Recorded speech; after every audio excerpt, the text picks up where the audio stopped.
All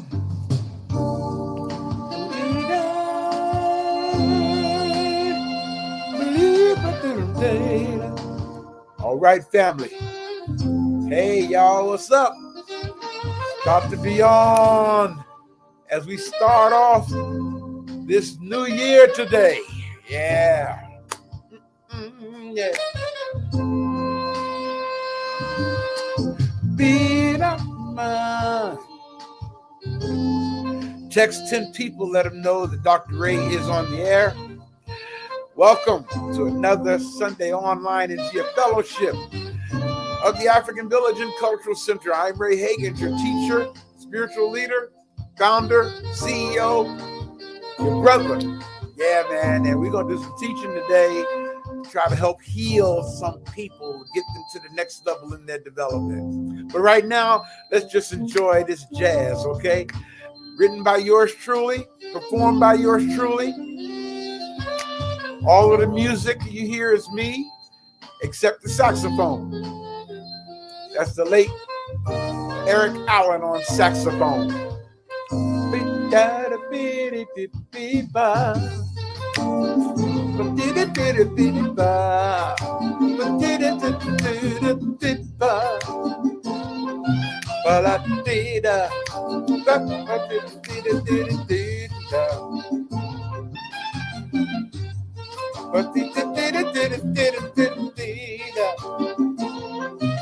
Oh, yeah.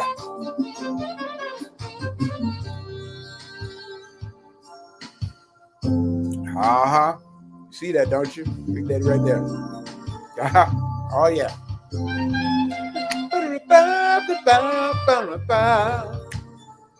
Ah.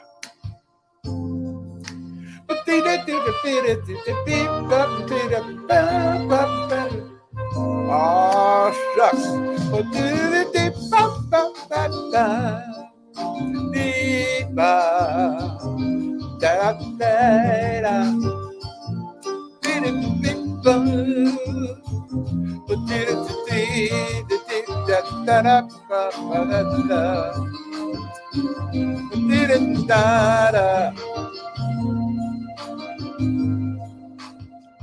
Yeah.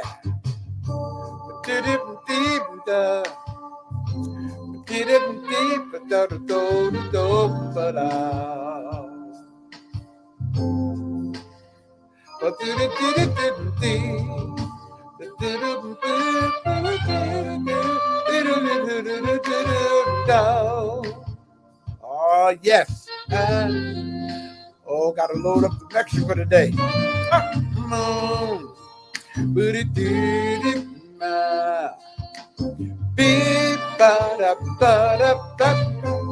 Yeah.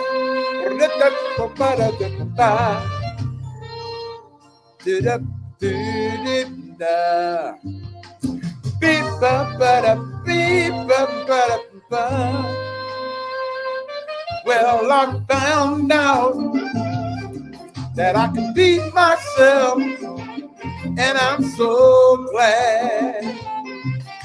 I'm so glad. Well, I found out that I can be myself, yeah, yeah, and I'm so glad. I'm so glad. Woo, yeah.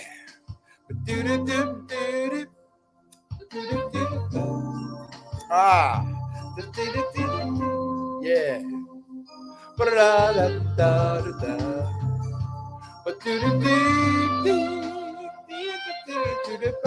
Ah, shucks. Yeah. Come on, everybody. Sing along with me today, okay? Come on. So glad I can be myself. It really is good to know that I don't have to be nobody else. I'm so glad I can be myself. I have peace because I don't have to be nobody else. It feels so nice to be free. I can be myself. Yeah. I can really lead me. Oh, I'm so glad I can be myself. Sure, it's good to know that I don't have to be nobody else. All right, let's take it on home now. Boom.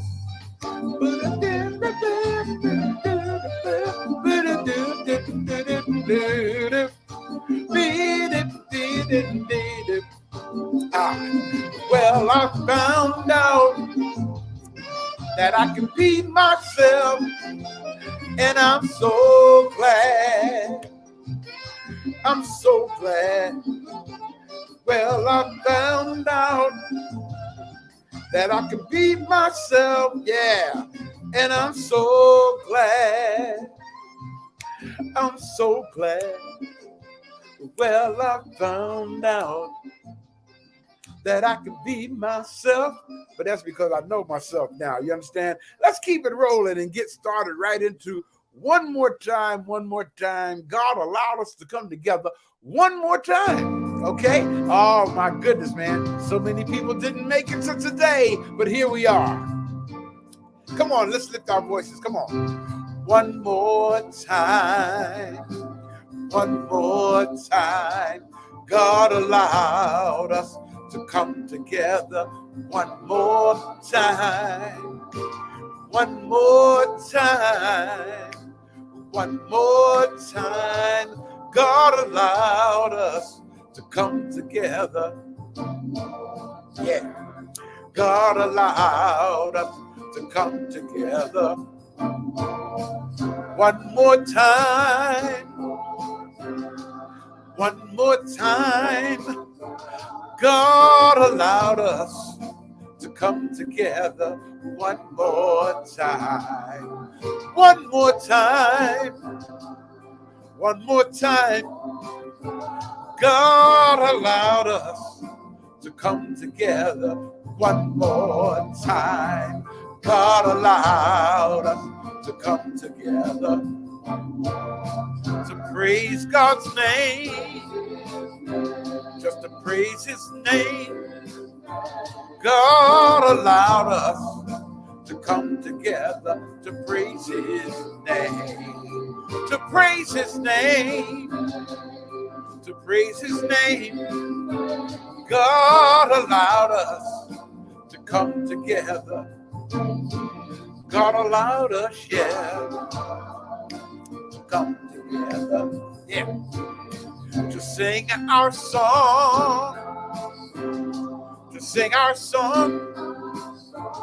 God allowed us, yes he did, to sing our song. To sing our song. To sing our song. God allowed us to come together. God allowed us, yeah, to come together. To clap our hands. Come on. To clap our hands. That's right. Put those hands together. God allowed us to come together to clap our hands. To clap our hands. To clap our hands. Oh, God allowed us to come together to clap our. God allowed us, yeah, to come together. Everybody say one more time. Just one more time. God allowed us to come together one more time. One more time. One more time. Oh, God allowed us. God allowed us, yeah, to come together one more time. God allowed us, yeah, just to praise his name. God allowed us, yeah. Oh, he's been so good and kind. God allowed us, yeah. Ah, oh yes he did. God allowed us, yeah. God allowed us to come together one more time. Yeah, whoa. One more time. God allowed us to come together one more time, brothers and sisters. And I pray and trust that you guys don't take that for granted, man. You know, so many people went to bed last night, just like you and I did. In fact, there were a lot of people that thought they were going to make it to the end of the year. Didn't get there. You know, at the last moment, man, something happened. Tragedy, whatever. But look at us. Here we still are. So we got a lot to be thankful for.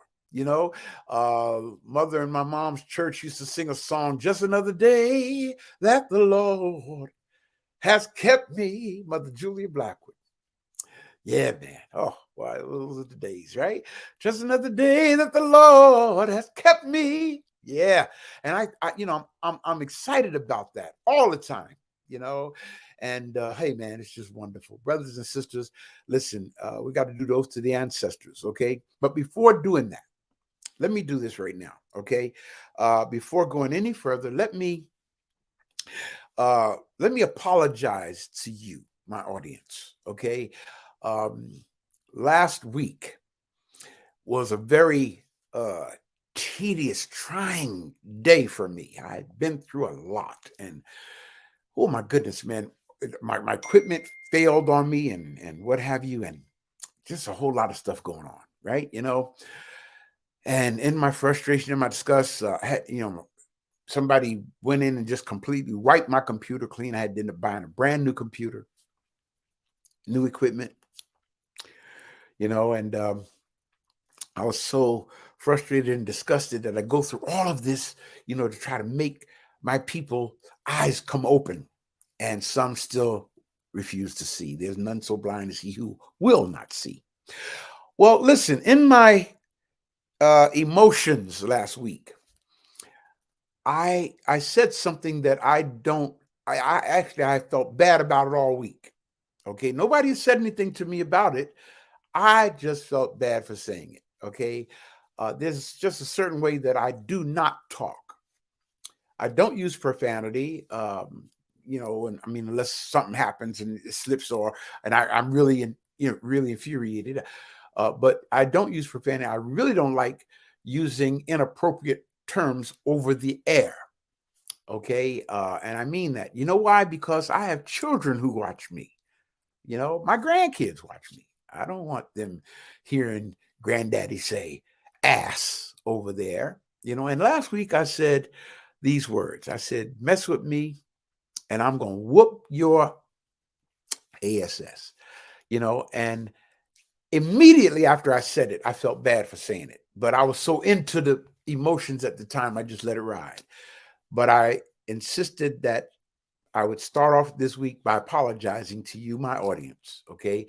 If you guys can take the time to give me your ear, then the least I can do is make sure that I honor your eardrums, okay, with appropriate language. I can't stand it when I hear people using profanity and cussing, you know, and it's just, you know, hey, so again, family, please accept my apology and I will try my best to control my passions, you know, as a man should do, right? Okay. Having said that, let's move on now into the program for today, and let's do the oath to the ancestors at this time. Okay, let's honor those who have gone before us and made it possible for us to be here right now. Without their blood, their sacrifice, their life, deeds, legacy, and contributions, we wouldn't be. So join the brothers and I as we lift our voices together and say, "O ancestors, blacker than 1,000 midnights, African ancestors, it is to you that we, your children, give respect and honor. O ancestors, we call upon you and welcome you in this place. African ancestors, let your presence fill this place. O ancestors, who have been purposely excluded from the history books so that the world would not know of your greatness. Our African ancestors, who gave civilization to the world. Our African ancestors, who gave the arts to the world. Our African ancestors, who gave music to the world. Our African ancestors who gave the sciences to the world. Our African ancestors who gave mathematics to the world. Our African ancestors who gave medicine to the world. Our African ancestors who gave literature to the world. Our African ancestors who gave philosophy to the world. Our African ancestors who gave God consciousness to the world. Oh, ancestors, we thank you for devoting your life to make a future for us, your children, grandchildren, and great-grandchildren. Now stand with us, strengthen us, guide us, teach us, and protect us from the snare of our enemies. Rise up, O African ancestors, and let our enemies be scattered, and give us the wisdom and the boldness to deal with our oppressors and those who would hinder the liberation and empowerment of our people. Rise up, O African ancestors, and live in us, and we will not fail to honor you. We will not fail to respect you. We will not fail to hear you, and we will not betray you. Ashe, Yebo. And brothers and sisters, we're not going to do the ancestral call today because I want to get into the teaching. I want to take my time, okay, and get into the teaching for today. But I do want to just make a couple of acknowledgments before going into the teaching, okay? And that is, I want to say thank you, first of all, to the many of you who shared your substance, your finances with us in our time of need, okay? As you probably heard me announce last week, we had to put in a new furnace in the African Village headquarters in St. Louis, okay? And of course, it's been extremely cold over the last couple of weeks. Because we haven't been meeting, of course, we haven't met since February of 2020, okay? Or 21, one of the two. But at any rate, we haven't been meeting except online, virtually. So, we've been dealing with the inconvenience of that. And because we haven't been meeting, our giving that we normally, collect when we gather together, we just haven't been able to do it, just accept what you give here online, So we just didn't have the money in our account to put in a furnace. So, of course, being that I'm responsible for the organization, the corporation, I had to borrow the money. Okay, the furnace cost us $10,000. I guess I could have just asked everybody to, give an X amount of dollars, but I like to leave that up to you and God. The ancestors, let the ancestors touch your heart as to what to give in support, Nonetheless, the furnace is now installed, and I'm thankful for that. And I thank those of you who made donations to kind of help. We still got to finish paying for it, okay? And the donations that came in last week does help somewhat. You could use some more. So hopefully at the end of the program today, you will have, been touched in your spirit to donate to help us pay off that amount for the furnace. All right. Okay. Also, those of you who have been donating to the African village of Memphis because of the fire that they had there. Pastor Red Wing called the other day to say thank you. And I didn't get to have him come on today to give a report. So we'll schedule that for next week or later on this week. Okay. So we can give a report to you, those of you who sent in your donations, okay, to help restore the damage that was done there at the African village at Memphis. Okay. Well, brothers and sisters, so much is going on. Keep the families of the African village in your prayers. Remember, again, on Tuesday, we will be eulogizing Sister Irma Jean Terrell, okay? The wife of Brother Terrell. And, it was unexpected. So let's keep that family in our prayers. Also, remembering the mother, I think her name was Berithia Glover, of our sister Glover, Tanya Glover. Oh my goodness, man. So much is going on. People are getting sick. Let's just keep one another in prayer. Keep each other lifted up, family. Let's do that. All right. We have nobody but each other. So let's keep each other lifted up. Okay. Let's just do that. Yeah. Okay. It's time for me to get to the teaching now. All right. And if you guys don't mind, let's do that at this time. Okay. So get something to write with. All right. Yeah. Get something to write with. And I'm going to put this on the screen here now to, and I encourage you to expand your screen if you want. All right. As you see, that's our brand, of course. And I'm excited because I always start my teachings off with this illustration. Okay. Notice what it says. The space inside this circle represents my realm of knowledge. All that I think I know about whatever I think I know is depicted right here within this circle. I must keep in mind that there is more to know than what is within the circumference of my awareness. Why do I start my teachings off with that analogy? Because as a teacher, I'm going to say something you don't know. If I'm only saying what you already know, then I'm not teaching you anything. Okay. And I'm wasting your time and mine too. So I try to prepare every week a meal that's going to satisfy your spiritual hunger. You understand? Okay. Yeah, man. That's what this is about. Okay. Why do I do what I do?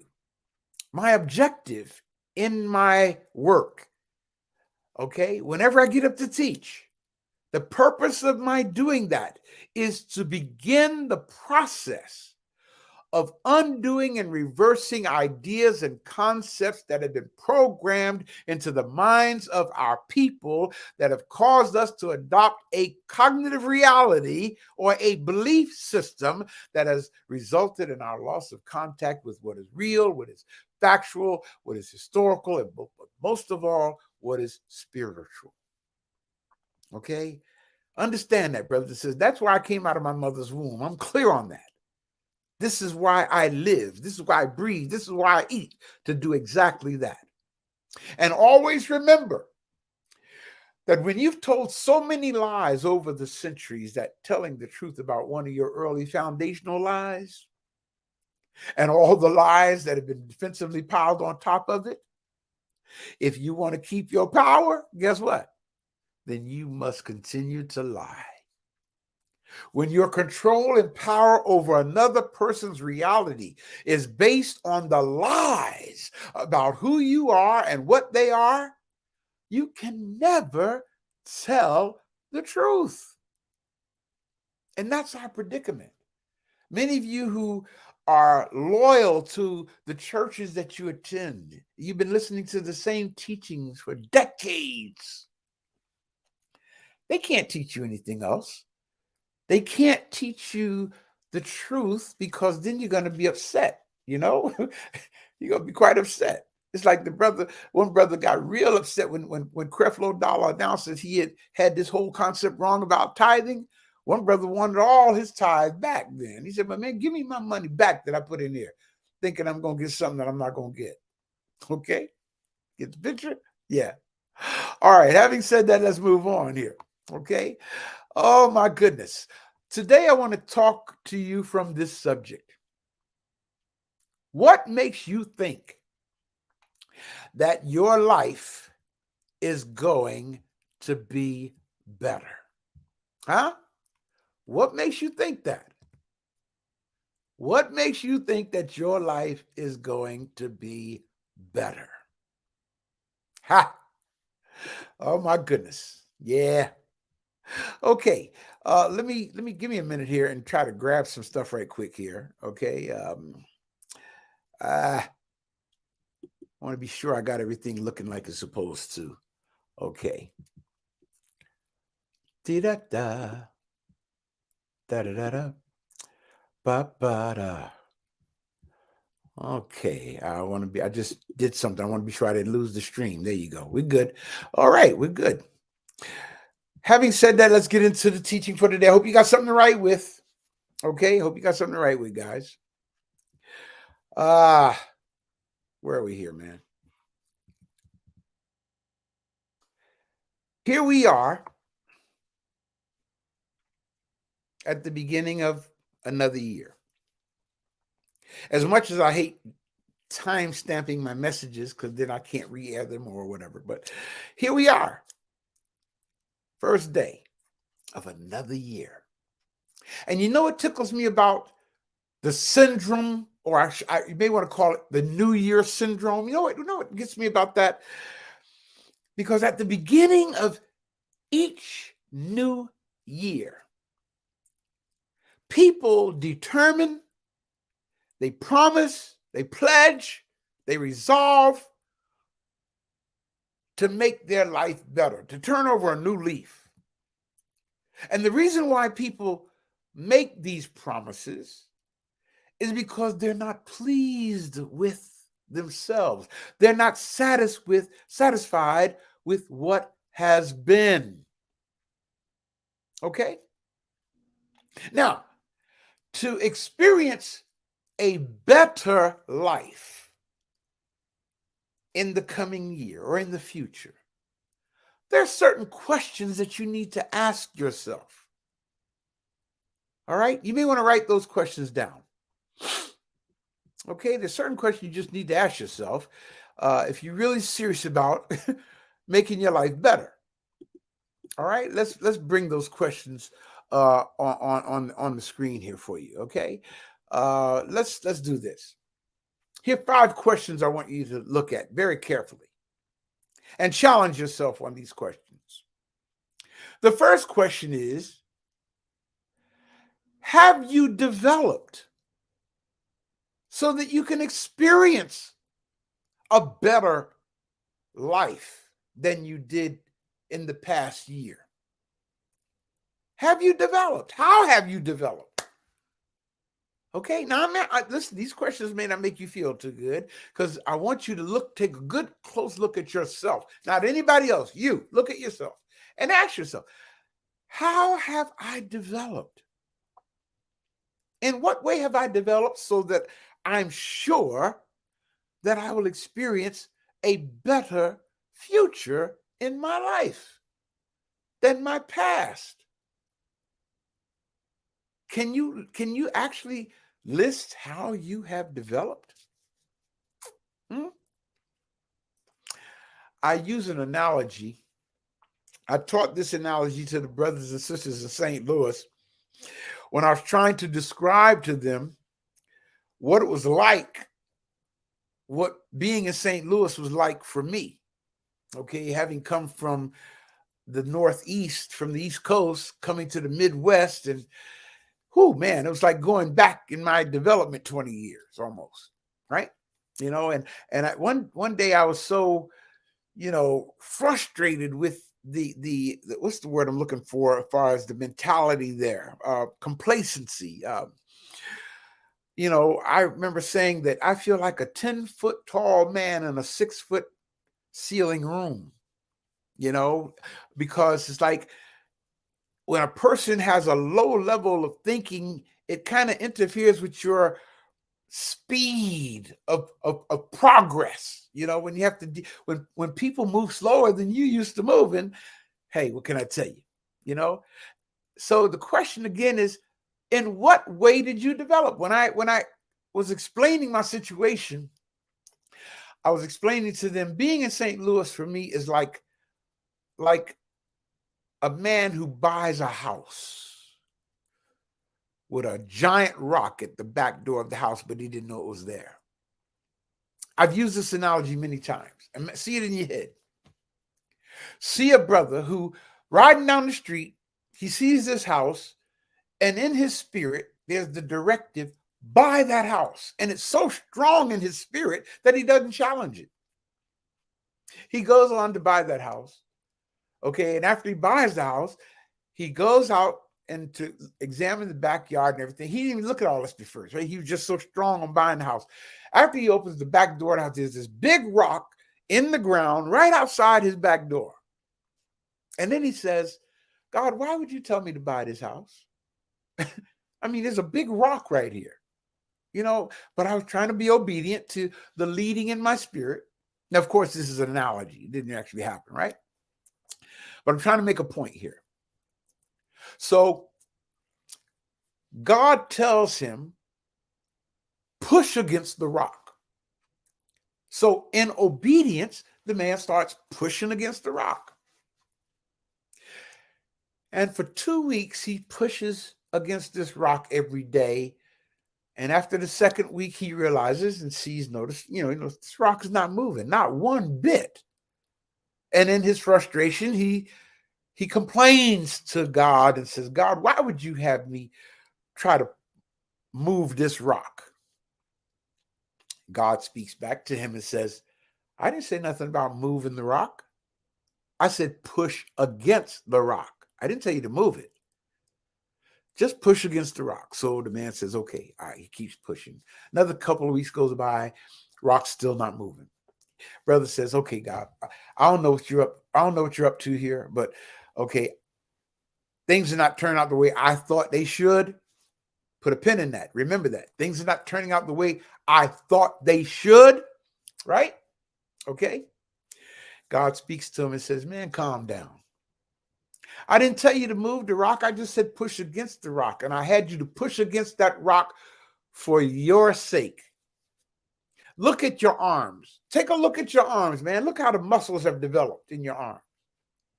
Look how strong your back is now. All because you pushed against that rock that would not move. Look at the patience you've developed. Look at the endurance and the stamina you've acquired. All because you were pushing against the rock. So I didn't want you to move the rock.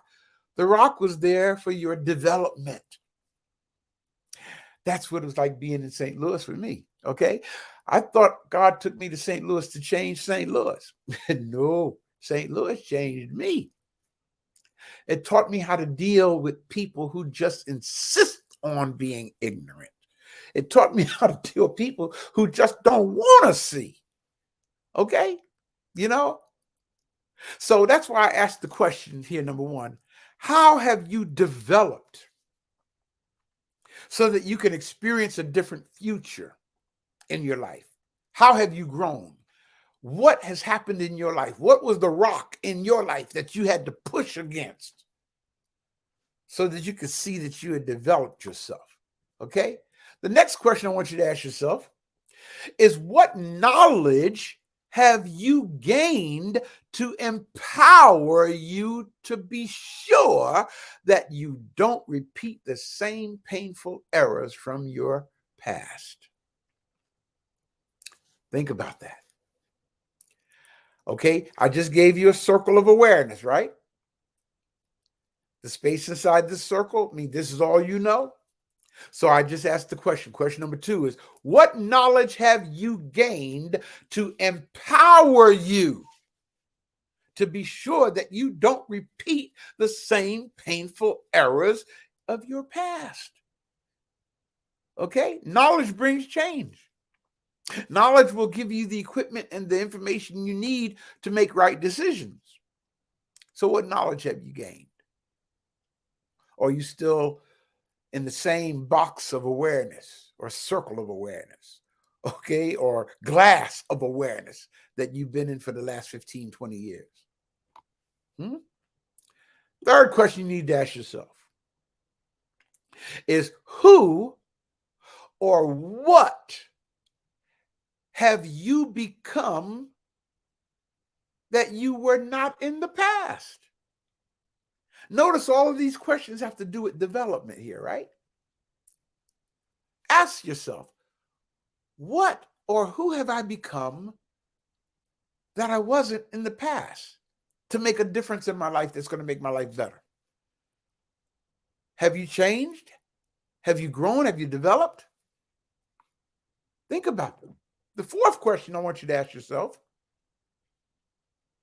is when did a change take place in your life to make you know that your tomorrow will be different than your yesterday? Okay, notice the question now. When? Do you remember actually when the change took place in your life? What day was it? What week was it? What year was it? When did the change take place in your life to make you know that tomorrow is going to be different? It can't be the same because you're not the same. When did that take place? And the fifth question I want you to ask yourself is where? Now, you just asked yourself when, right? I'm asking now, where did this change take place? Important. And what should be your commitment to it for the continuance of your development? Now, this is a very important question. Let me tell you why I ask it, okay? Because where your transformation took place is the place that you owe your allegiance and commitment to as far as your growth is concerned. Or if you were to relocate to a place like the one where you had your transformation. This is a very important question. And I'll tell you why I say that. Because a lot of times, brothers and sisters, we forget about the entity or the people who were instrumental in our development, in our growth, and in our empowerment. So when I say, where did this change take place? For many of you, based on the emails or testimonies that I have, for many of you, the change took place in the atmosphere of the African Village and Cultural Center. Others of you, this change has taken place within the atmosphere of the Black Achievement Fund. You understand what I'm saying? Okay. Where did this change take place in your life? And here's the most important part of that question. And what should your commitment to that place be? That's very important. What should your commitment to that place be? Yeah. Think about that. Okay? Think about that. Let's continue here. Oh, my goodness. I hope this is making sense to y'all as we're talking about this, man. Okay? You know, brothers and sisters, understand this. There is no such thing as turning over a new leaf. I said that because this is the day that a lot of people say, I'm turning over a new leaf this year. I'm turning over a new leaf. Brothers and sisters, you can't turn over no new. You can't turn over a leaf that you already have and call it new. Okay, think about that. You already have it. If you're turning it over, it's not a new leaf. It's just the other side of the same leaf. Understand? Okay, so you didn't turn over a new leaf. You just rearranged the leaf you had. You see, I have found that, and you may want to write this down. Rearranging is not newness. Okay? For example, some of you are really good at rearranging the furniture in your house. Some of you did it this week. You bring in the new year, right? You rearranged stuff. You didn't have the money to go get anything new, so to make yourself feel better, what did you do? You just moved stuff around. That's all you did. You just moved it around. Rearranging what is. Write this down. Rearranging what is only leaves you with the same results. Think about that. If you want a better life, then stop rearranging what already exists in your life. Moving stuff around is not going to change nothing. It may change the appearance, but the reality is still there. That sofa with that burn in it, that hole is still going to be there if it's just in a different part of the room. Okay? Okay, that table with a broken leg, that leg is still broke. It's just in a different part of the room. Okay, and we are good at rearranging stuff in our lives and thinking that we've accomplished something. Understand what I'm saying here? That's why I asked the question today, what make you think your life will be better? If you want a better life, brothers and sisters, then you must stop insisting on trying the same thing a different way. Okay? That's actually the definition of insanity, right? Doing the same thing in a different way, expecting different results. Okay? Doing the same thing over and over and over and over again. Okay? So I want to ask you some questions here. Or this question here anyway. Okay? And that is this. Why does the cycle of failure, why does the cycle of disappointment, why does the cycle of stagnation, why do these things exist in some people's lives? Some of you watching me right now, you keep going through the same cycle and you've been going through it for years and you are so disgusted. You are so frustrated. You're wondering when you're going to get out of this cycle of repeating the same experiences over and over and over again. Okay? You're meeting new faces, but the same spirit. Did you get what I just said? Okay? You walk away from this face only to meet a new face, but it's the same energy, just a different face. Why? Why do you keep attracting to yourself the mess that you do? Why do you keep failing in relationships? Why do you keep experiencing disappointments? Your life is stagnant. Why? Why is this, man? I'll tell you why. It's because you don't know anything else. Sorry, but you don't. All you know is all you know. Got me? That's why, brothers and sisters, I did that circle of awareness. The space inside this circle represents my realm of knowledge. All that I think I know about whatever I think I know is right here inside this circle. Now, here's the thing you got to remember, brothers and sisters. Whatever knowledge you have is all that you can use to make a decision with. And if you don't know better, you can't make a good decision. Understand that, right?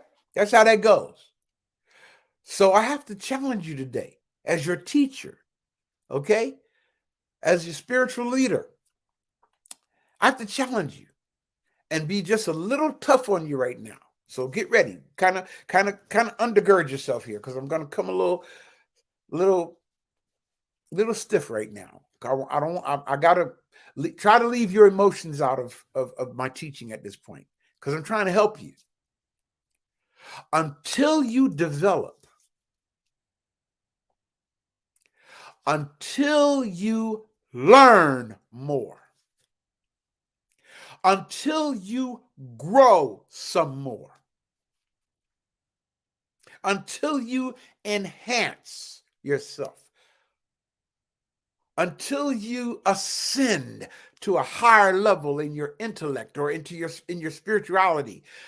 You know what, y'all? You have no choice but to stay where you are and continue to make yourself think that you are doing better. Okay? If you're not going to develop, you have to stay where you are. If you're not going to learn, you must stay where you are. You have no choice. If you're not going to grow or enhance yourself or ascend to a higher level, you have to stay where you are. You have no choice. In the coming days, brothers and sisters, a lot of people are going to repeat the very things that they said they would not let happen again. And why is this? Because they are the same person on the same growth level, with the same thoughts, with the same reactive mind, attracting to yourself the same elements or the same energies that you've attracted in the past. And if you're tired of that, then make a change. Okay? That's how that goes. Okay? Things are not going to change just because you're tired of where you are. Things are not going to change just because you want them to. You have to make the change. Okay? You have to make the change. Oh my goodness. Right now, let me do this part here. Let's talk. I want you to write this stuff down, family. Okay? Let's talk about 10 steps, okay, for a better life. 10 steps for a better life. Okay? Let me bring this on the screen for you. 10 steps for experiencing a better life. You may want to write these down as we go through them. Okay? And again, I got to keep it real with you.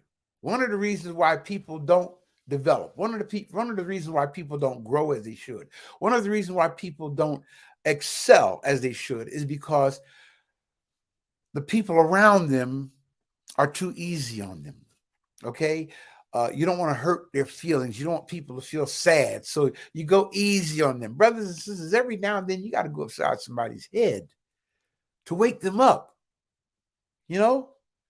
I remember years ago, my mom once said to me, Ray, don't be so forward in your teaching. Try to be a little laid back and relaxed. And I knew what she was saying because, see, I was appropriating what was called the shock method in my teaching.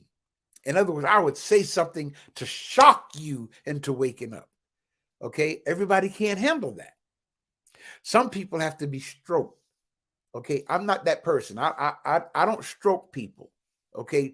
Because that puts you back to sleep, or it helps you to enjoy, or helps you get more comfortable in where you are. So I'm not going to be stroking you. If anything, I'm going to be smacking you upside the head with facts and truth to make you wake up. Okay? So let's look at these 10 steps for experiencing a better life. What is the first one? The first step is you need to realize the need for a better life. Isn't that deep? You don't like where you are, but you don't realize that you need a better life. You're praying for a better life, but you don't understand that faith without works is dead. So you're just praying for a better life, hoping that it just comes along. Okay? So that's the first step. Realize the need for a better life. The second step is stop viewing the new that comes your way from the perspective of the old. Now, I got to deal with this part for a minute, okay? And I say that because a lot of people have destroyed their new because they're still looking at the old. A lot of people are trying to drive looking in the rearview mirror of their life. And you want to know why you keep having accidents, okay? Stop trying to see the new through the lenses of the old, because you're going to mess up the new. You won't even get to appreciate the new. All right? In fact, you'll start sabotaging the new because of the old. You'll start saying, well, it ain't going to work. It ain't going to work. No, it don't never work. Well, damn. What you mean it don't never work? Why doesn't it ever work with you? That means you need to change. Okay? Shucks, if it's not working, maybe it's you. Have you thought about that? The third thing is understand and accept that pain is a natural progression of life. Have you ever heard the phrase growing pains? Yeah. Some of you do your best growth when you're in pain. I know that. I know that's been my testimony for years. You know, I built my business out of pain. A lot of the accomplishments I made in life, I made out of pain, because out of what I did, I used that accomplishment, or what's the word I'm looking for? Whatever it was I was matriculating. I used that to distract me from the pain I was in. So consequently, I've achieved a lot. Okay, dealing with life, man. So you have a choice of how to deal with life, okay? You can sit back, sulk, and complain and cry and say, don't nobody understand me and all that kind of stuff. Or you can get up off your behind, get busy, and make your tomorrow what you want it to be. That's up to you. All right? I hope this is making sense to you, family. Step 4. Embrace and cherish your space and time alone. Uh-oh. Whoa. Yes. This is one that I need to put a tune to. Yes, I do. Yeah. Okay. Embrace and cherish your space and time alone. Brothers and sisters, one of the most beautiful things in life is when you develop to the point that you appreciate your space and time alone, so you can clear your head, so you can regenerate, so you can spiritually enhance yourself, okay, without all the distractions from others around you. Learn how to love your space and time alone. In fact, let me go here with you on this one. Why do you think they put it in the Bible to say it is not good that man should be alone? Okay, I'm getting ready to go here with you now. Think with me for a moment. Let's look at the word alone. Where did the word alone come from? It came from two words, all one. Okay, so what it was actually saying is not good for man to be all one, okay, or completely self-contained. So what we read in the context of religion, these stories they made up, is that God put the man to sleep because he was an awesome man. I mean, he was all one. He was all inclusive. Okay, he had his male and female side, the duality right there within him. Right? That's what it means to be all one. Right and left side hemisphere of the brain working within the same individual. Wonderful. That's complete balance. That's harmony within yourself. So why would they tell you that you got to have somebody else in your life to make you complete? No, you should be complete in and of yourself, so that when you meet someone, the two of you come together and you have an awesome empowerment together, because both of you come prepared and both of you come with your own table. Okay, it's not a matter of what are you bringing to the table. I got my own table. Understand that? Ooh, listen, it felt good just saying that right there. Okay, I got my own table. Do you have your own table, or are you still eating off her table, or your mama's table, or your daddy's table? Yeah, right. Learn how to embrace and cherish your space and time alone. Okay, I gotta hustle on here, because man, this is getting too good to me. Step 5 out of this 10-step thing here, right? Appreciate yourself. Learn how to do this, man.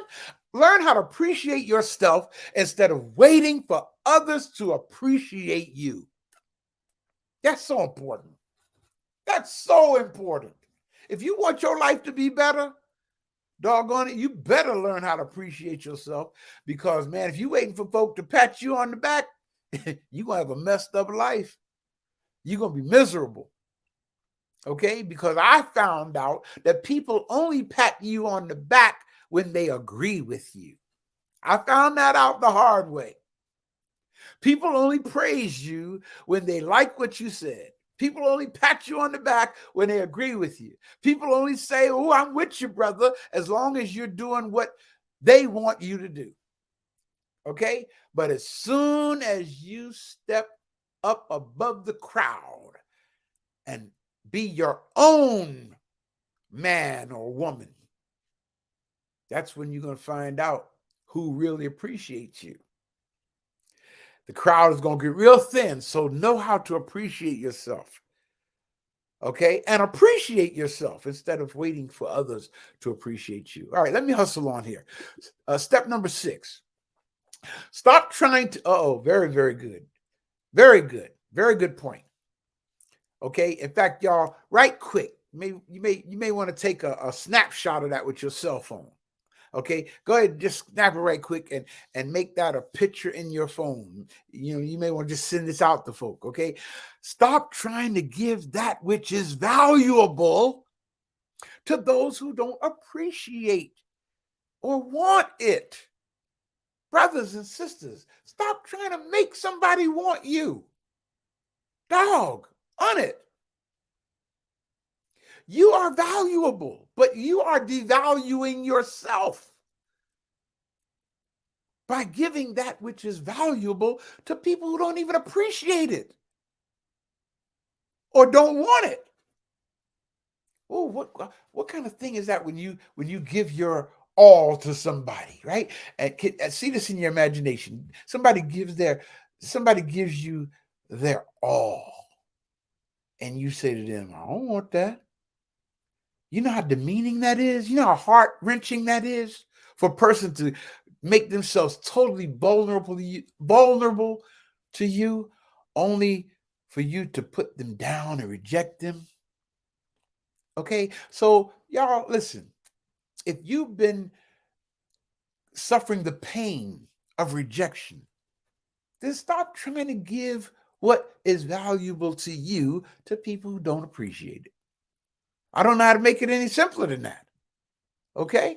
Step number 7. Detach yourself from anyone and anything that is hindering your growth and development. Okay? Now, that's not as easy as it sounds. And I'm going to tell you why I say that. Because 8 to 9 times out of 10, the people or the things that's hindering your growth and development are people and things that's close to you. Yeah, it's not your enemy from on the other side of town. No, it's people right there in your immediate space that's hindering your growth and development. Okay? People you call friends, people you call family. It's hindering your growth and development. And you know something? If you want your life to be better, then you're going to have to detach yourself. Listen, they won't die, I promise. They will not die. Okay? But for the sake of your peace of mind, for the sake of your health, you better learn how to step back and say, listen, I have this phrase I use, and that phrase is this: that ain't my monkey. Okay, people, if you're not careful, people will bring their stuff to you and unload all their stuff on you and then walk away light, and now you're heavy with their burden. Don't let that happen. Okay? Okay, listen, I've had to say to people many times when they start in, I say, stop right there. Okay? what you talking about is not my monkey. Okay, that ain't my monkey. I ain't got nothing to do with that. All right, look, it's okay to say that. Yeah, that ain't my monkey. Okay, nope, I ain't got nothing to do with that. That has nothing to do with me, and I don't want to. You know what? I don't even want to hear it. Think about that, brothers and sisters. You know what? You're actually going to have to get to that point in your life sooner or later. Okay, because the older you get, the more the world around you is going to want to put their weight on you. Take it from me. I know what I'm talking about. Okay, I know what I'm talking about, man. I know what I'm talking about, especially in my capacity as a leader of people. You know, everybody wants me. I should not everybody. Not that can't be not everybody, right? But most of the people in the venue in which I have to operate want to pour their burdens and concerns on me. I remember one day my mom came home after dealing with that kind of a pressure as most pastors have to deal with. And whatever it was she was dealing with, she it had her upset. Boy, she came home that day and she said, "Shucks, Jesus died for these people. I ain't dying for them." That's how she, that. I mean, she had to actually tell herself that to make her step back. Because listen, you can carry other people's garbage.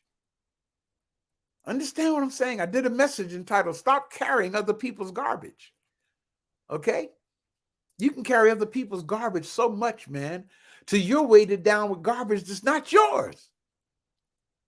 Okay, so learn how to detach yourself from anyone and anything that's hindering your growth and development. Okay, next point. Step number 8. This is a good one too. Oh my goodness, this is a good one. And this is one that I've had to enforce in my life many times. Only allow people into your world who have as much or more to lose as you do.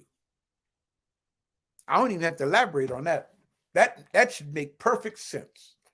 Isn't it something how people who don't have what you have want to latch onto you? People who are not even on your level want to latch onto you, want to become a part of your life, like they can be an asset to your life. Think about what I'm saying, man. Now, don't get me wrong. I'm not saying that you should be big-headed and narcissistic. No. Okay? Always remain humble, but keep it real. There are people out there, okay, who want to become a part of your life or want to latch onto you to absorb from what you are and what you have. Okay? Now, it's okay for people to come into your life and do that as long as they have stuff for you to latch on to, so you guys can have stuff together. Okay? But if you're coming and you're just a leech, somebody that bell rang in somebody's head just then. I felt it. Somebody, as soon as I said the word leech, some of you identified some people in your life. Detach yourself. Okay? Only allow people in your world who have as much or more to lose than you do. All right? Number 9, measure your development daily, weekly, monthly, and annually. That's right. Listen, if you can't look at your life and see how you've grown since last year this time, then something's wrong. Or since last month this time, how you've grown. Or since last week this time, how you've grown. Or since yesterday this time. Have you learned anything in the last 24 hours? How can you measure your development? Okay? And the last point, number 10, is begin each day with 15 minutes of still time. Okay? and meditate on your goals. Do that. Begin each day off and do that, man. Okay? You need to do that. Yes. All right. It's just, before you get off in your distractions, take 15 minutes. Just be still. Just be still and think on what your goals are. And make sure your goals are realistic now. Okay? Don't sit and meditate on how you're gonna buy that $450,000 house and you don't have a job. No, that's not meditating. That's stupidity. That's that's not even realistic. Okay, make sure your goals are real. How do you know if your goals are realistic? Number one, you have to be able to measure it. Number two, okay, it has to be realistic. Okay, it can't be fantastic. It has to be a real goal. And three, it has to be time bound. When is it going to get done? Because if you don't put a time limit on it, it will never happen. Okay, ask the utility companies to send you a bill every month. That's why they do it. And if you open that bill, it will say payment due by, and then there's a date there. And you know why they do that? Because they know if they don't put that on that bill, you ain't gonna send them no money. Okay, and then your credit, yeah, you got it right. Okay, all right. So brothers and sisters, understand. As I exhort you, just let me give some exhortation here now, okay, as I get ready to close. If you really want a better life, then you must rid yourself of two evil energies. What are those energies? Uncertainty and indecision. Okay? Get rid of that out of your life. Uncertainty and indecision creates a state of fear and paralysis. If you're living in fear, it paralyzes you from moving forward because you don't know how things are going to turn out because you're afraid. So you don't do anything because you're living in fear. And this results in a condition called double-mindedness. Now, let me break that down for you about double-mindedness, okay? Because when you're living in fear, you know you ought to do certain things, but because you're living in fear and you're paralyzed, you're saying, I don't know, should I do it or shouldn't I? Should I do it or shouldn't I? And then you start asking for, what do you think I should do? Should I do this or shouldn't I do this? Yeah. And then you decide I'm going to do it. Then tomorrow you're not going to do it. Then the next day you are going to do it. Then tomorrow, the next day you're not going to do it. That's called double-mindedness, brothers and sisters. And if you will allow me, I want to quote a Bible verse that relates to that. Not because it's the word of God, but because the words are true. And it ain't true because it's in the Bible. All right. Well, I'm sorry. It's not true because it's in the Bible. It's in the Bible because it's true. Did that make sense? Okay. James, the first chapter, verse 7 and 8, it says these words. From the King James version of the Bible, it says, "For let not that man think that he shall receive anything from the Lord. A double-minded man is unstable in all his ways." Okay. Now, giving that to you transliterated from a more modern translation, today's English version, it says it this way, same verse. It says, a person who is unable to make up his mind and undecided in all he does must not think that he will receive anything from God. Now, let me break that down some more for you. What it's actually saying to you is a person who can't make up their mind won't never accomplish anything. It really ain't got nothing to do with God. Okay. It's not a matter of God giving you anything because God has no hands or feet to give you anything. All right. Whatever you get, you're going to have to go get it. Now, you may ask the Most High to help give you the strength to do that, but you're going to have to go get it. Okay. And as long as you're double-minded and can't make up your mind as to whether you're going to do it or not, you won't achieve it. You understand that, right? Okay. Let's break it down some more. Double-minded, etymologically speaking, okay, it comes from Strong's reference number 1374. And as it's used in that verse, is from the word dipsutros, which means a person who is unstable. Okay? Yeah. It almost kind of relates to the slang term dipwit or dipstick, whatever word we used to use, right? Dipwit or whatever word. I can't remember the word, how we called it now, right? A person who is unstable. One who wavers back and forth about things. That's what it means to be double-minded. Let's look at the word unstable now. Okay? It comes from the etymological term. Let me see if I can pronounce it properly. It's pronounced akatastatos.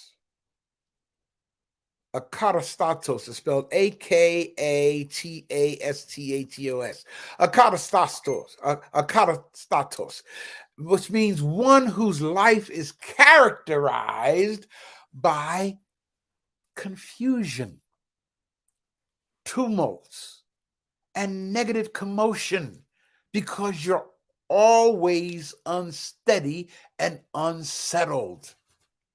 That's what the word unstable means. Okay, so if you ever meet people who has all this stuff going on in life, drama, commotion, tumults going on in their life, that's because they're unstable. Okay, once they stabilize themselves, their life will become stabilized. And the third word I want to focus on is ways. Okay, he's unstable in all his ways. Comes from the root word hodos, Hodos, which means your manner of life or how you do things, the method or procedures that you use to handle matters in your life. Okay? I just told you that uncertainty and decisions are two negative energies that will literally destroy you, man, if you ain't careful. Okay? So let's deal with uncertainty. So we're clear in our communication here. Okay, because you may have something else in your mind about uncertainty. So for the sake of this message, let me tell you what I mean when I say uncertainty. Uncertainty within the context of this teaching today is the lack of sureness about someone or something. Okay, that's what uncertainty is. Indecision within the context of this message is a wavering between two or more possible courses of action, characterized by a reluctance or an inability to make up your mind. That's indecision. And brothers and sisters, trust me when I tell you this. Indecision will kill you. It will stress you out. Your blood pressure will be through the roof. Okay, you'll have headaches, stressing. Okay, so make a decision. Even if it's the wrong decision, make a decision. Because you know why? If you make a decision and realize you made the wrong decision, guess what? You can always redecide. Your decision is not written in stone. You just made a decision. And if you made the wrong one, go back and make another one. That's all. But make a decision. Stop being stuck in the middle of the road in your life. Okay? Because as a result of the lack of sureness about someone or something, a lot of people spend a great deal of their lives wavering back and forth about someone or something instead of making up their mind to go ahead and do what you know you need to go ahead and do. Now, why do we do this? It's natural. Brothers and sisters, we just naturally have a need to know what's going to happen so we can be prepared for it. We don't like to get caught off guard, okay? And that's why a lot of people are attracted to astrology and horoscopes, okay? Because people want to know what's going to happen. We want to know what can't be known. I'll say that again. We want to know what cannot be known, even though we know it's not possible to know it. Did that make sense? In other words, we want to know the future. No one, not even God himself, gives us a roadmap for our tomorrow. Okay? That's not how that works, family. Okay? What the Most High wants us to do is simply learn how to live in tune with our spirit in us, so that when the ancestors and the Most High speaks to us in our spirit, we can hear and say, Yebo. You understand? I found that most people are so concerned about tomorrow that they don't spend today making decisions that will make their tomorrow what they want it to be. I posted that on my Facebook page yesterday. Most people are so concerned about tomorrow that they don't spend today making the decisions that will make their tomorrow what they want it to be. Did that make sense to you? Think about what I'm saying. Okay, everybody wants their tomorrow to be great, but what are you doing today to be sure that tomorrow is great? You see how that goes? Okay. Understand and repeat this. In fact, say it right wherever you are on this planet watching me right now. Just repeat after me. My tomorrow will be the result of the decisions that I make today. Okay?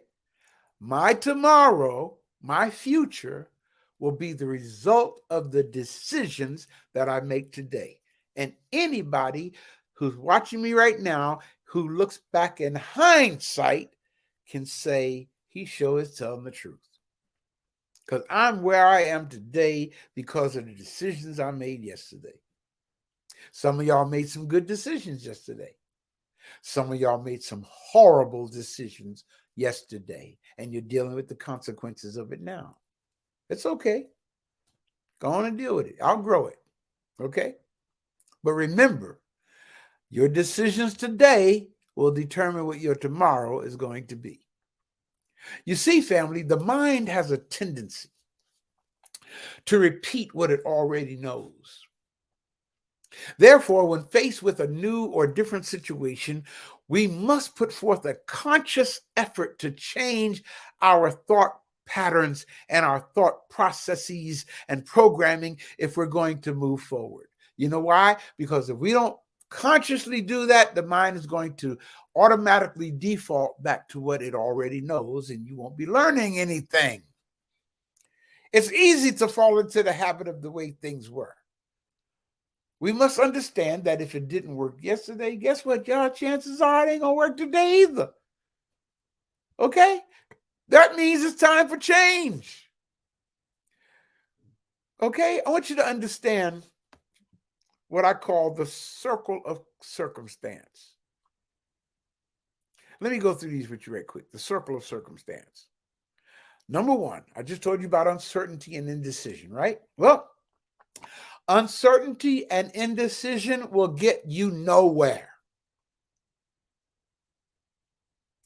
Number two, this will result in you becoming angry and stressful. Number three, anger and stress will make you physically ill. Number four,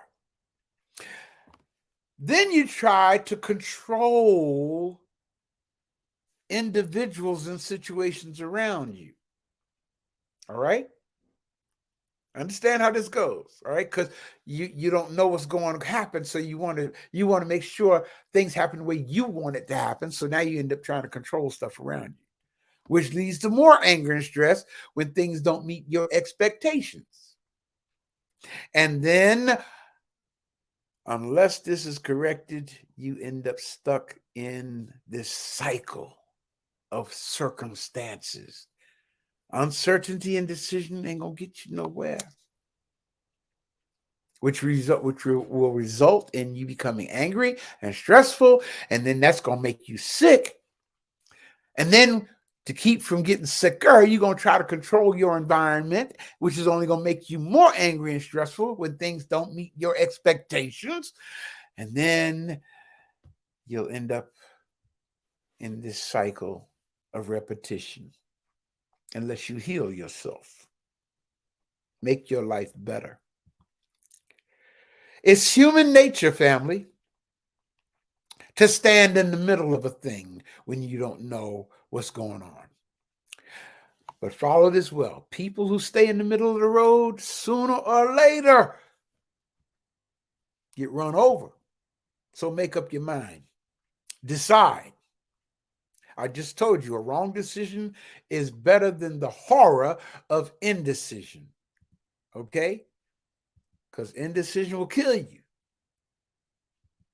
And while you're wallowing in indecision, you don't have the inspiration to act. Okay? And it's important to act because action is the basis and prerequisite of success. No action, no success, man. So make up your mind before you have the opportunity to decide. Understand this, okay? Oh, brothers and sisters, let me close this by giving you, let's see here. What I want to do.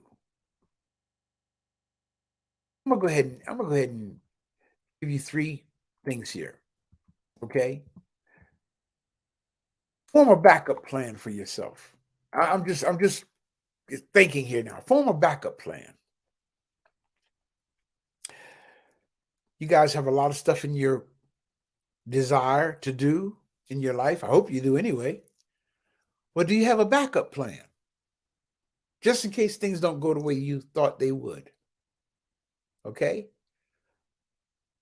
Ask yourself, what's the risk involved? What is the worst possible outcome that can happen? How likely is that outcome?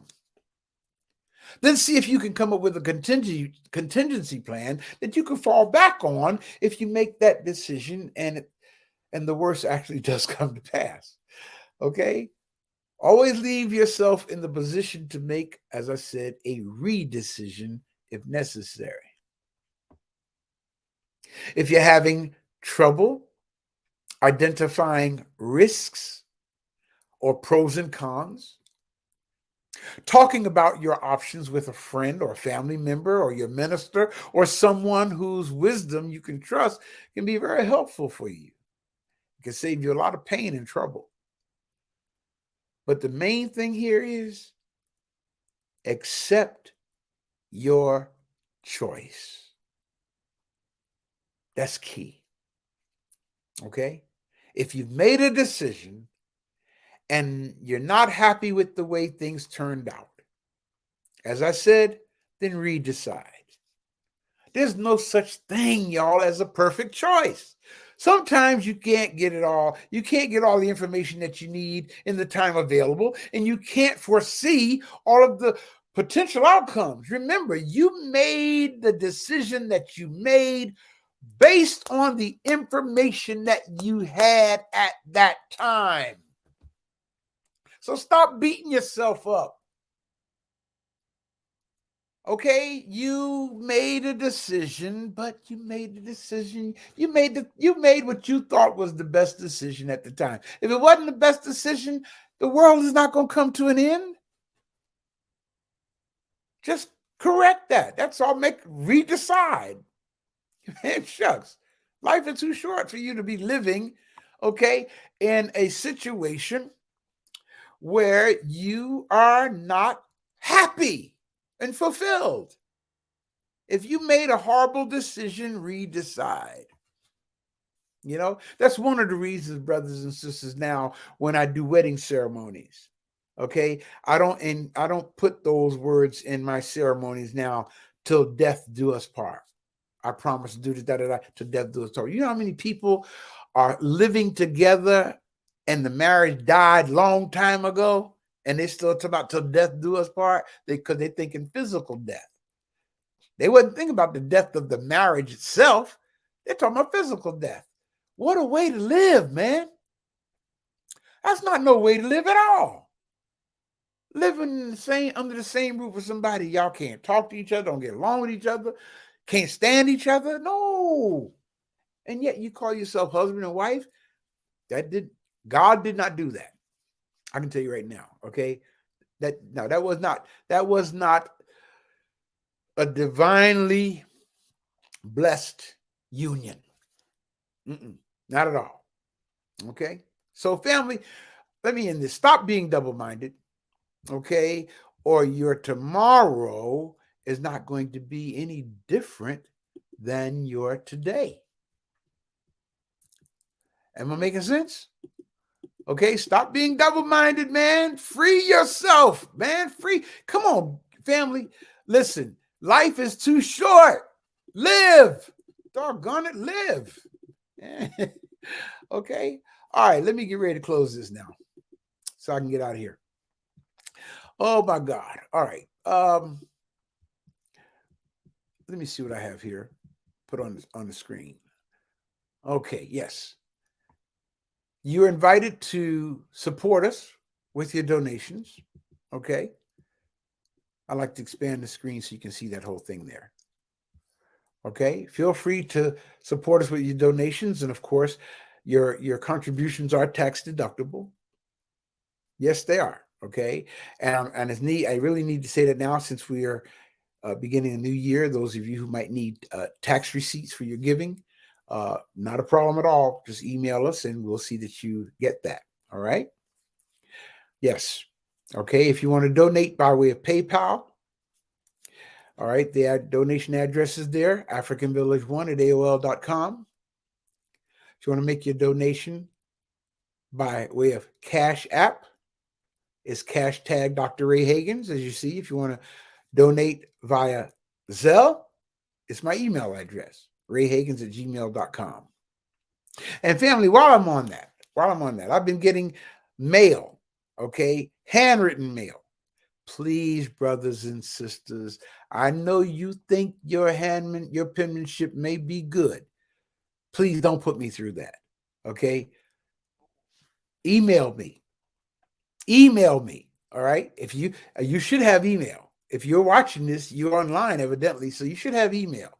Okay, email me, which means you have to type, which means I don't have to try to see is that a E or a C or what letter is that? I'm trying to make out this word. I spend more time trying to decipher handwritten letters. Okay, so I'm asking you to respect my time by typing to me.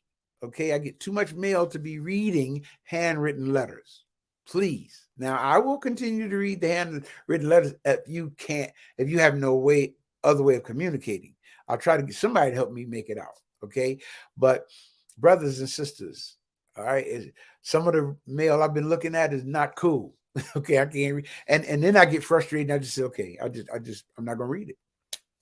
So to be sure that I do read it, at least type it for me. Okay. So I can respond.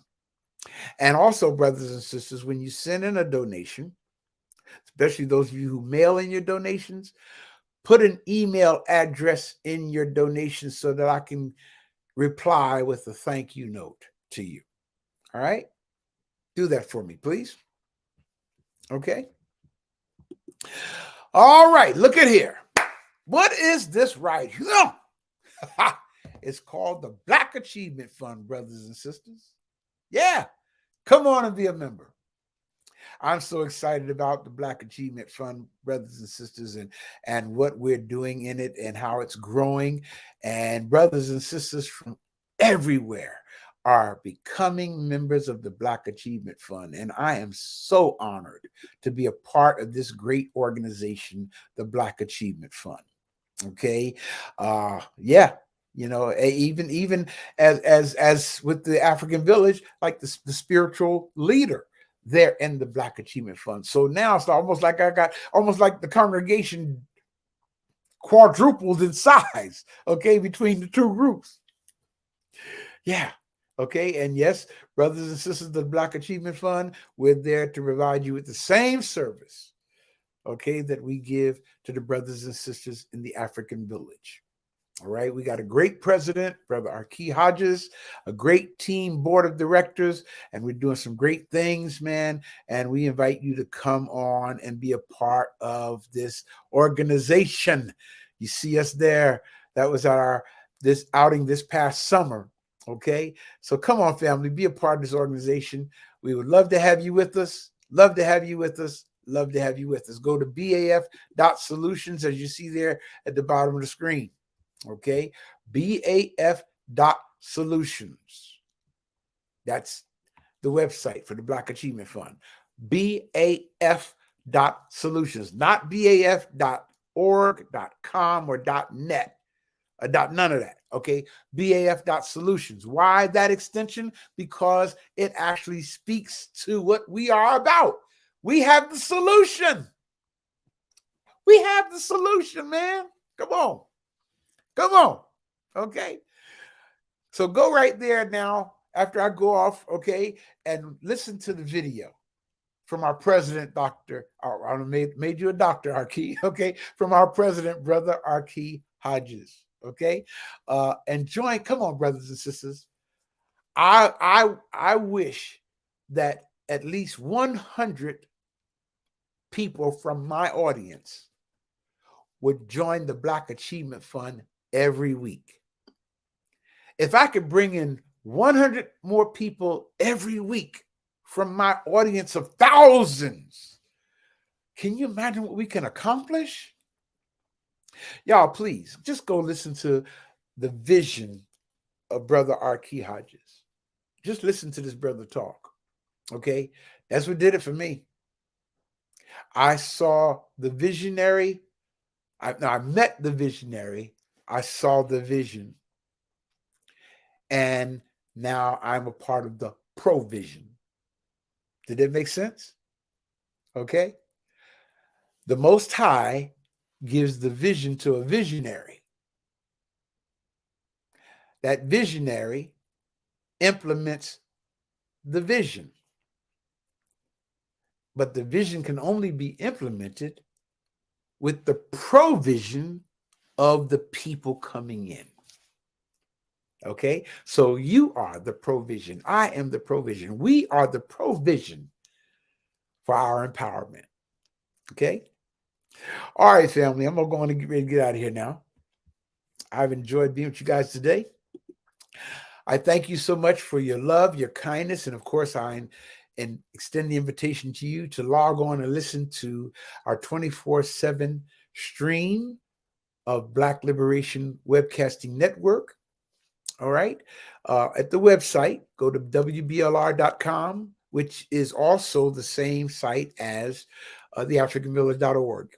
And again, y'all, I'm saying, I know the site is still not up, but you can still go there and listen. Okay, just click the play arrow and listen to the teachings. Okay, and on Wednesday nights we do Q&A with Dr. Ray. I would love to have you audit the teachings. Okay, some of you guys out there have said, Dr. Ray, I want you to mentor me. Okay, I can't mentor everybody. Okay, but I can teach you. And what I did, y'all, is I created my own radio station to broadcast to the world all day, every day, my teaching. All you got to do is log on and learn. Okay? And then when you communicate with me and I hear from your speech what you've been learning, you'll hear me say, oh, you've been listening. I can tell you've been listening. Okay? Yeah, so come on and be a part of what's happening, brothers and sisters. Okay? Join us in the Black Achievement Fund. Log on to Black Liberation Webcasting Network and enjoy being with us there. Okay? Family, it's time for me to get out of here. I have enjoyed being with you guys today. Oh, my goodness. And, of course, we can't end without doing the African in me, love the African in you, because you're easy to love. I'm all of you. Got me? Is the comedic term for the English word love. All right? So I you. Yeah.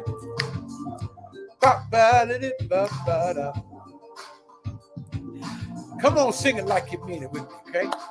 You're easy to love. Da, da, da, da, da. The African in me loves the African in you. The African in me loves the African in you. When we come together, there ain't nothing we can't do, 'cause you're easy. You're easy. You're easy to love. so easy to love. Let's do it again. Come on. The African in me. Love the African in you. When we come together, there ain't nothing we can't do. 'Cause you're easy. Yeah. Yeah, yeah, yeah, you're easy. Oh, oh, oh, you're easy to love. You're easy to love. How about the truth that's in me?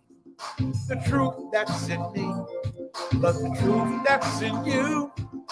When we come together, there ain't nothing we can't do. You're easy. Y'all believe that, right? I hope you know it. You're easy. You're easy to love. The justice in me. Come on, everybody. Yeah. The justice in me. Love the justice in you. When we come together, there ain't nothing we can't do. You're easy. You're easy. You're easy to love. You're so easy to love. Righteousness. Come on, everybody. The righteousness in me. Love the righteousness in you. When we come together, there ain't nothing we can't do. But you're easy. You're easy. You're easy to love. Let's close out with the African in me. Love the African in you. Come on, sing it like you mean it, everybody. The African in me. Love the African in you.